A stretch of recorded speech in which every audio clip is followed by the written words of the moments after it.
Welcome back to another episode of the Truth to Power. Today, I'm joined by a very special guest. She is a soon to be graduating senior. She is the president of Sister Connection at USF, and she is also the president of the Tau Tau chapter of Delta Sigma Theta Sorority Incorporated here at USF. So, today, I'm sitting down with Mariah. So, Mariah, would you like to say anything to the people? Hello, of course. Thank you so much for having me. I'm excited to dive deep into the different things that I have going on, learn more about you as well.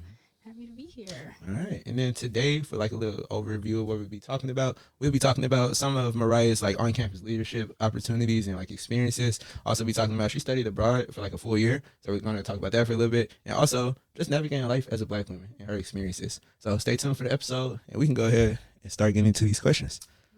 So, it's getting closer to the end of the school year. We're just kind of off camera talking about how time goes by faster when you're like planning all these different events. So, what does running an organization like Sister Connection mean to you? It is one, I would say, a big responsibility to me because it does encompass all of the Black women on campus, or that's our goal to at least like think about and create events for all the Black women on campus. To me, it's very important because I had a good experience here, but I know everyone does not have a good experience here. So being able to find that support system or that fun or whatever it is that you feel like your experience is missing through Sister Connection, I feel like is very important. Trying to cater to assess what people need, because I came to school, my first year was 2020, so it was online. And then my second year was in person, but I would say it was very awkward. Mm-hmm. Like people were not as social. I bet. From like being in the house and like only talking to maybe their parents or people on the phone. So it was just hard to get people to interact. Right. Let alone have to like interact with people that like come from different states at USF, like different countries, like all that stuff. So I can only imagine. And then like the different dynamic too with like y'all being like second years, which are really like first years, and then y'all coming on campus with first years, who are like real life first years, and it's kind of like a weird dynamic there too. So definitely, like I feel like y'all should get like a little medal of honor for y'all college experience so far, because I don't know if I could have put up with it, especially having to pay for it. And it's like you're not even like getting the full experience. So I definitely want to give y'all a salute for that one. But thank you, much appreciated. And that's an interesting thought as well, like coming on campus and being first years, but at the same time, like the class ahead of us, they felt the same way because they left as sophomores and came back as seniors. They were graduating, so it's just like that weight of COVID, it shifted a lot. I was on the BSU e-board then, and I remember we had like it wasn't a town hall. It was just like a talk about how everybody was feeling coming back from COVID, things like that. And the response was that we were trauma bonding people by like opening up and talking. There just was not a lot of discussions going on like around campus. So trying to get out of that, get people to show up, connect, talk, not be as awkward with one another. Like we should be walking past each other saying, "Hey, be Black, I'm Black." Right. Like definitely. So thinking about like even talking about BSU, I don't know like how like frequently you be on TikTok, but like it was this sound going around, or it's like a trend going around where it's like your school's BSU basically just like begging the Black students to like come to the events.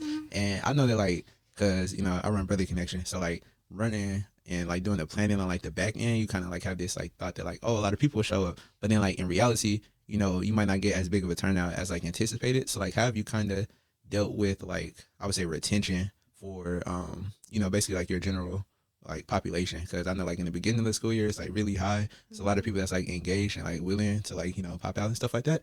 But like as like you keep going, you like dwindle off. So like have you kind of like combated that and use like engagement to make sure that like your org still has like this strong like attendance basically? I would say it comes down to a strong e-board and not just working like inside for the org, but also who are they outside? Are they social people? Do they tell people about the events when they're happening? Because a lot of times you have situations where like you could be on social media for an e-board and you're making the flyers, you're posting the events, but are you telling your friends to come? Like it's things like that. So making sure that people on the e-board, and everybody has their roles too. So I'm not saying like everybody has to be social or anything like that. But just making sure the events are being shared. It also comes with like preparedness. So proper marketing about events and stuff like that.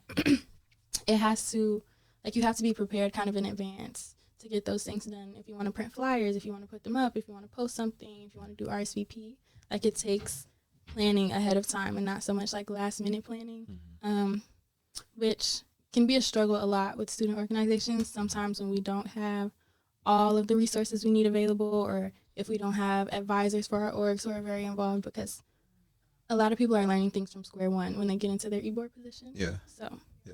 yeah. Definitely. And then still like kind of staying in the realm of like organizations on campus. So I know you recently, just crossed and came to a member of the Tau chapter of Delta Sigma Theta Sorority Incorporated. Mm-hmm. But with like you stepping into that new role, how have you kind of seen this cultivation of this like area of Black culture on our non-Black campus? How has like that experience been kind of trying to nourish and kind of strengthen this sense of community on campus that has like also this very historical and pronounced legacy behind it as well? How's that experience been going for you? It's been good. I would definitely say like the Black presence on campus, especially with D9 orgs, is much bigger than it was when I first got here. Like we had a yard show. That's kind of crazy. Like post COVID for this school, like having enough people to have a yard show and for it to be successful. And It was a big turnout too. It was really nice. So it's been good, and I think it will continue to get better because we are getting more support from the university. I spoke with one of, I don't think I can say her name or whatever, but she's in, she works for SLE, and she's over like the Greek things this year. And she shared like in the past, D9 orgs here have not gotten as much support as they should have, and they're trying to fix that. So there's a lot of different ideas floating around on how they can fix that and continue to get more people into the organizations. Because also at PWIs, there's a certain demographic of Black students who are not interested in D9 organizations at a lot of schools, but especially at PWI. So Yeah. it's also hard to keep getting people to join and keep the organizations going. Yeah. So just, I know like looking forward because you out the door. So what are kind of like some of your, if you had to give like any like parting wisdom to like, this can be Greek and also non-Greek, but just like people who are organizing on campus and trying to kind of keep that like spirit alive once you're gone, what would be like some type of like parting wisdom from, the senior Mariah that you have? Yeah. I would say you don't have to put all of the weight on you. I think a lot of times, like if you have a very activist vision, if you're very radical and things like that, like you take a sense of responsibility for the things that are going on in the world, sometimes things that you cannot control. And I would say you have to create balance within that. Like you have to know that all of these things are not on you. You can do what you can do. And if it's to a point where it's like sacrificing your health, your mental, your physical well-being, reassess. Reassess. Like how can we combat this in another way? How can we bring together more people to maybe work on this thing? And I know that's a lot of people's issue. Like it's hard to find people who are interested in doing certain things that you're doing. So just knowing how to pace yourself, give yourself grace. You don't have to do it all. That's for any org, any leadership position. Like you do not have to do it all, especially in a day or in a week. Yeah. So pace yourself. Yeah. I'm definitely, get my little notebook out. I still got a few more years running Brother Connection. So definitely gonna take some of those to heart. But kind of diving into like your wealth of knowledge. You just gave us some wisdom and kind of speaking about like some general like life advice as well. So I'm trying to think about like your time abroad then. How much has that like really shaped your perspective just moving forward? Because like as somebody who, I haven't like studied abroad in college, but as somebody who studied abroad before, like just like stepping out the country and just like doing life in a different part of the planet, I think it does a lot for like expanding your worldview. So kind of just talk to like your experiences as a study abroad student and what you have taken from it, and kind of still hold core to yourself like right now. I think a lot of people often say like life is so much bigger than you. Like there's just so many other things like going around in the world, and just like the idea of like being humans, we're very small as it relates to like the whole universe and things like that. And I think studying abroad allowed me to experience that. Like things are so much bigger than this room, this school, San Francisco. Right. Like things are so much bigger than this. And it is our like our charge to want to experience those things. Like we have to do that for ourselves, because it's not always going to just be like given or anything like that. Like we have to explore the world. We have to learn other cultures, talk to other people, not just thinking like, okay, I heard that French people were rude, so French people were rude, I'm not going to France. Like something like that. Because I felt the complete opposite. But some people have experienced that. And yeah, I think it made me realize like things are so much bigger than me. The things that I found myself getting upset about, or like different things like that went on my sophomore year, and just like before I fully studied abroad, like those things in the grand scheme of life, like, they matter, but they, Yeah. not super big. And like connecting with people is so much more valuable. Learning new things is so much more valuable. Being a student abroad was also a very interesting experience because I felt like I was a person first. Here, I feel like I'm a student first. Yeah. Student first. Classes have to get done. Go to class. Work has to get done. Org things have to get done. And then you live your life. But there, it's like you're encouraged to live your life. Like the school that I went to in Greece, they had like built-in field trips for students to show them around like over the course of the whole semester. So they took us to like an island. They would take you. It was a lot of different things. So it's like that's another thing. With studying abroad is people not knowing cost-wise, like how much they would be able to do outside of going to school. And schools like that, like they incorporate your experience into the tuition. But yeah, I was able to go to like 10 countries while I was abroad. Yeah. Which ones? Which countries did you go to? Okay. I went to Let's count them all. Italy, France, Spain, the Netherlands, Greece, Romania, Austria, Morocco. So many you don't even remember. It's crazy. Because some I went to right after. I met my mom in Morocco. I'm trying to think where I went after that. Probably in some islands.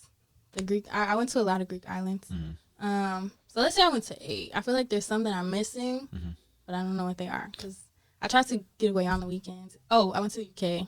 Okay. So that's 9. Yeah. So out of all of the 9, what would you say was your favorite?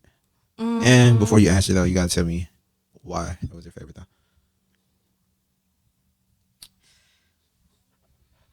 See how you got like a lot of hard choices though. Yeah, they were good. Actually, I love to travel. Wait, like on average, how long were like you spending in the countries? Because then I feel like it would kind of be like biased answers if you got to spend like a super long amount of time in one country versus only doing like a quick trip in another one. So I think that factors in. So like for a significant, you had to have spent a significant period of time there. But out of those places, what was your favorite place that you visited? So spending a significant period of time. So my actual study abroad location, my fall semester was Paris. So I spent the most time there. And then spring semester, it was Athens. Out of those two, I would say Athens. I love Greece just because it's so many different places in one. Like there's so many Greek islands. I think, don't quote me, but I think there's like 55 Greek islands. Not all of them like you can go on, but a lot of them you can go on and they have completely different vibes. So you have islands that's like the mountains, a lot of greenery. You have islands that are mostly like beaches and there's not a lot to do like inland, but people go for the beaches and things like that. It was quite interesting because some of them like you have to take a boat to. Well, all of them you have to take a boat to, but you take a boat to. Well, some you can fly to, but once you get there, there's no cars, so they still go around horseback.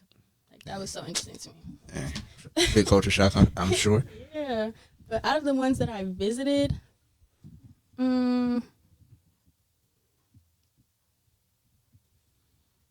Morocco was definitely a favorite. I had an experience there, just like the people, the food, the feeling. Like I stayed at this hotel called Janan Thompson, and it's the only Black woman-owned hotel in Morocco. And beautiful place, amazing place. I don't even think it should be called a hotel. Like it needs to be some type of experience name. Like it's crazy. No, that's cool, man. I definitely it's like dang, like somebody who can say that like they've been to all these countries before like 25. I feel like that's a feat. Like that's definitely like something you gotta like slide on a resume somewhere. Like definitely like a multicultural interpreter through time studied abroad. I don't know, but I feel like that's definitely valuable. Just like getting the expanded worldview because you think just like a completely like different like it's just like a 180. But I'm sure like also like you probably had like another like big like perspective changer when you come from Atlanta to San Francisco. So like to not only have like that big kind of like milestone. And then I guess like COVID and all that happened too developmentally, but then you go out the country, like that's like a lot of like big, like build-ups to like something great. So I would say like you definitely got like a cool life, like just on paper. So I would give you that one. But kind of thinking about like life post USF. Let's just talk about like how you feeling. Like how are you feeling stepping out of like USF? Are you feeling prepared? You got like some type of like idea what you about to be doing. Like how you feeling going into the world? I would start off by saying I'm grateful. I am so grateful. I think that like USF, just full transparency, was not my first choice. But it served its purpose. Like being able to study abroad. I've had 2 internships, one at New York State Teachers Retirement Fund, one at BlackRock, which is really big in the financial world, and I'll be full-time at BlackRock when I graduate. Congratulations. Thank you. But yeah, I think being here, and this is more advice that I would say, like, you have to make the connections. And I believe that the connections I made, whether it be through my, I'm a Black scholar, so my Black scholars mentor, the chair of the econ department, like different people in leadership, Derek Brown and the McCarthy Center, like people like that have been very crucial in my experience here and making sure I had opportunities. So yeah, start off by saying grateful. I'm ready. Yeah, that's what I've been hearing a lot from y'all, man. I'm not gonna lie, I'm getting a little sad because I feel like y'all a cool class. Like y'all just like very chill, like laid back, but like y'all got to get up out of here. So like I'm ready for y'all to go. I'm ready to take on the burden of being the upperclassman, I guess. But like it is gonna be a little sad to see y'all go. Like only 1 year with y'all is crazy. Yeah, I was sad about it too. I'm not gonna lie. Like when the school year last semester, I was freaking out. I was like, I'm about to graduate. Like no, I'm not ready. I'm one of those people that love school. Like I love school. I love being in college. So yeah, I was, but now it's like, okay, I don't think I could stay another year, so maybe it's time to go. Yeah, especially like if you already got like a job lined up, I feel like it's gonna be super hard to just keep thinking like in the college mindset when you already got like the next step lined up. But no, I'm glad to hear that you got your next step lined up, and I hope that it's gonna be fruitful. I hope that you thrive in it. Thank you. And not to but to use but as a transition. Kind of talking about like your major though, and because I know it's econ, right? Yep. So how did you get to econ? Like how did you even like start thinking that you wanted to work in this field? It was introduced to me by my high school, or the idea of being in the field was introduced to me by my high school principal. Controversial character, because I originally wanted to major in biomedical engineering, and she was like, no, let's be a little bit more realistic. And like even with schools that I was applying to, she was like, no, let's apply it to. Wait, so why'd you want to do that first? I don't know. I was just extremely ambitious. I wanted to be so many different things. Over like my childhood, I wanted to be a lawyer. I wanted to be an anesthesiologist. I wanted to major in engineering. Like I always switched up fashion. I was very interested in going into fashion or into media. I don't know how I got to econ because it was not on that list, like ever. But yeah, she was talking to me about econ, and then I started doing research on it, and just like understanding the social science aspect of it, like how people move, why they move the way that they do, that interests me a lot. How people, when I found out that econ was not about like dollars specifically, and started to learn more about what it was about, like it's behavioral things. It's like it's more like theories. Like yeah, that caught me off guard because like you gotta take like micro and like macro, even for like just like being in business school, and like I'm thinking it's gonna be like math, but like it was just like as conceptually heavy as like a philosophy class. Exactly. Like so it's definitely like a lot in there, but I'm just wondering like why. And I guess you said like you don't know, but like that's just like I don't meet too many econ majors, so like it's crazy because I think. I don't want to get the percentages messed up, but I know for Black women specifically, it's like less than 2% of the field. Every single econ class that I've had, I have been the only Black woman in the class, except for this year. And there's another Black woman in my class. She is a junior, I believe. But up until this year, I've been the only Black woman in my class. Most of the time, the only Black person in my class. I think I am the only Black woman graduating with a degree in econ this year, which is like crazy. Yeah, no, that's crazy to think about. Yeah, and it's also, I think that's also what led me to go into it, is wanting to like, why is this a field that we're not in when it's one that truly narrates our lives? Like, truly determines how we live. Our communities, our school systems, like that, all of that is econ. So I feel like it's something that we should definitely have a hand in. We should definitely be at the table. Like there's no reason that there's only one, if that, person on the Federal Reserve Board who's Black at the table. Like these people make decisions for us. Right. So. Yeah. That makes sense to me. That makes big sense to me. I feel like the economy, especially in a capitalist society, is like definitely the cornerstone of everything. But especially like with like black people, you know, like our economic like literacy has been historically super low through like no trust through financial systems and things like how they handle like the Freeman Bank situation and stuff like that. But then also just like in general, like a lot of that stuff is only taught when we at the point where we at where you got to pay to get this type of information. So it's like it's very important that we send our people in there, send our troops to go infiltrate and go get this knowledge and kind of disperse it to the community and pivoting off of that. So make sure you're a black scholar. I'm a black scholar. We're in black solidarity right now, but just wondering like your capstone because I feel that your survey. How are you kind of like using your capstone to well first talk about your capstone, but then tell us about how you're kind of using it to or you're leveraging it to help the black community because I thought that it was like a very interesting topic. So thank you. So I'm trying to hit on things that, well, just starting with my capstone. Last semester, we were challenged with doing a literature review and coming up with our capstone question and like what we wanted to answer. And it had to be based on blackness in media. Mm-hmm. So, and it has to be based on blackness in media. Media was our topic, and then we had to relate it back to our major. So I had to relate it back to econ. And my thing was, everybody want to be black, but nobody wants to be black. Studying the disjunction between the way that black people are portrayed negatively on news media, but kind of like our ideas and our creations are embraced, but sold without our names. Yeah. Stuff like that. So that's what it was last semester. And I was doing research on Jewel Ham, the Spotify intern who created the Spotify rap feature. But she got no credit or anything like that. So then my question became, how much can we put a dollar amount on the amount of wealth missing from black communities due to white organizations, big corporations taking black ideas and selling them to more mainstream audiences? And then, like, that was the whole last semester. And what I wanted to turn that into long term, like, that's the intellectual property route, the creation route, wealth building, and all of that. Like, that's what I want to go into long term. So this semester, with the time that I have, I'm just answering the question of what is the benefit of trademark and intellectual property resources to black communities, and like how could that start us off with building our businesses to bigger levels? Because a lot of black businesses get sold to white corporations because they have the money, they have the resources.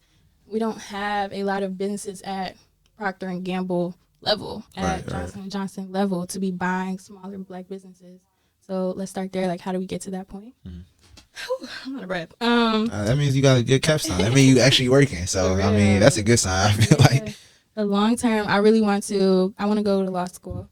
I want to do a JD PhD program, study intellectual property law, and then also work in community development. So doing that full circle, like, okay, how can we protect and create black businesses, the wealth from black businesses, recycle them into creating actual black communities? Because when given the choice, like, black people don't move to black communities, black neighborhoods. Black people move to white communities when we get money and different things like that. So how can we make sustainable black communities, neighborhoods, retail villages, all of that? Yeah. Sound like we got a good person, on the front lines of black econ. So definitely need it, man. And we need more people who are here, educating and doing community work, rather than the people on YouTube, doing their little scams, talking about how you can buy their course and be a millionaire. So we definitely need a lot more, what you got going on. So I'm trying to scam. Yeah. We appreciate that. We really do. But also like just kind of thinking about like you personally, do you have like any ventures into like small business or anything like that? Are you a small business type of person? I am. What you got going on? Tell this platform what type of business you got. Definitely. I've had quite a few, which is crazy. I feel like I always had a business, and it turned into my mom used to say, like, "Mariah, entrepreneurship's your playground," and I created a business called the Entrepreneur's Playground, helping entrepreneurs start up their businesses. Okay, what are your ideas? How can we get you registered? Like, you need an EIN number. Do you want to be a LLC? Different things like that. Business cards, logos, like thinking through all of those things. It has slowed down a bit, definitely, because I haven't been in a stable place, like studying abroad, coming back, things like that. But recently, I have been filling out grants for a business I want to start once I graduate. Black Girl You Can. Okay. And it will be a collective of Black women. We'll have a web-based platform. There'll be in-person events. And the whole goal is like, Black girl, you can do absolutely anything that you want. Like, wanting to major in econ, I didn't see anybody who looked like me, but I can do it, and I'm gonna have a support system behind me. So that's the purpose that Black Girl You Can will serve, as well as like training, leadership trainings, public speaking, things like that, incorporating all of that into the organization. Nice. Definitely sound like some righteous business goals we got going on. Thank you. Definitely, like I didn't even like ask you before anything, like if you had like any. I just knew it, you know what I mean? Like I just knew you had at least two things going on. So I feel like, you know, definitely hit a good range of topics in the realm of like business, you studying abroad and kind of like your perspective. But this is something that I am still, you know, trying to figure out like the best way to like extract information from. But, you know, from Black man to Black woman, I want to, you know, hear about some more of your experiences. So is there like, and I know you're also about to transition and going into what we call the real world, but is there like any experiences or like, I don't know, I guess situations that you may have like had great learning experiences from stemming from you being a Black woman in the particular positions that you're in, that you can maybe, you know, tell to the people, kind of getting some advice, kind of like a heads up or something like that, or even just like, you know, just spread some type of general, you know, kind of like heads up for like how it is being a Black person in these particular, or Black women in these particular situations. Do you have like any things that's like coming off your mind like right now? To start, so I recently went to an econ seminar. The economist from LinkedIn was here. Ryder McLaren did a talk, and the room was full of people, you know, Black people. And I realized, like, in that moment, why I steered away from econ events for so long. Like, I just did not go. These seminars happen every Thursday. They've happened every Thursday since I got here. Oh, I've probably only been to 2. okay. Because it makes me sad. Like, before, it just made me sad to be in those spaces and not see anyone who looks like me, and just, like, not seeing, like, what are the efforts being done to get people here. But in being a Black woman in a lot of spaces, like, you want to change that. And I would say it's sad that I realized it at the end. And I'm sure I realized it before, but just, like, in order to change those spaces, like, you have to be in it. That's why I majored in econ in the first place. And at that seminar, I stood at a table. I'm eating my little hors d'oeuvres or whatever. And everybody just comes to the table I'm at because they're curious. Like, why are you here? Where are you? Like, what's going on? Yeah, they want the bio, right? Yeah, exactly. Like, and I tell people, I remember when I first got here, my sophomore year, they were doing involvement fair. And there was a table for, I think it's women of color in economics, or I can't remember what it's called. But I went to the table, and I was standing there, like, because everybody gives you their spiel when you walk to the table at involvement fair. They didn't say anything, so I was like, hi. And they were like, hey. And I was like, I'm an econ major. And they were like, oh, okay. Well, we have this. Like, it was just, they weren't expecting it. And mind you, it's a women of color group. Yeah. So, like, who is included in that? Right. It's often not us still. Like, you always need, like, Black and people of color, because, like, within even those groups, like, being the minority is very hard, and being especially in econ, because in different groups of color in econ, Black people are still the least. I don't know if that's the proper way to say that. Yeah, so that's one of the things that instantly come to mind. It's been more so related to my major. I would say venture out. I'm one of those people that only hang out with Black people for real.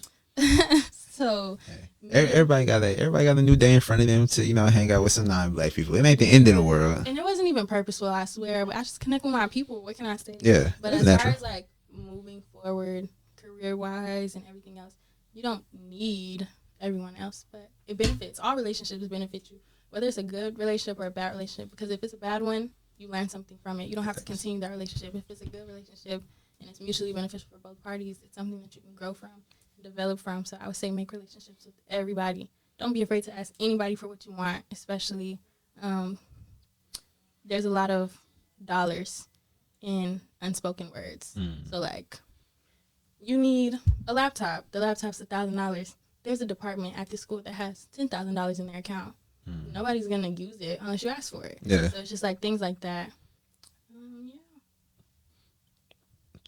That's some solid insight and some solid perspective. You know, that's really all we're trying to do here. Just kind of really try to like bridge what your existing knowledge is and kind of just, put it out there for the people who may or may not need it. So that's pretty much all we really want to get into today. That's all the questions I have, scripted and unscripted, that I want to ask. I feel like I got to know you a lot better just talking to you today. So, with that being said, that's all I got.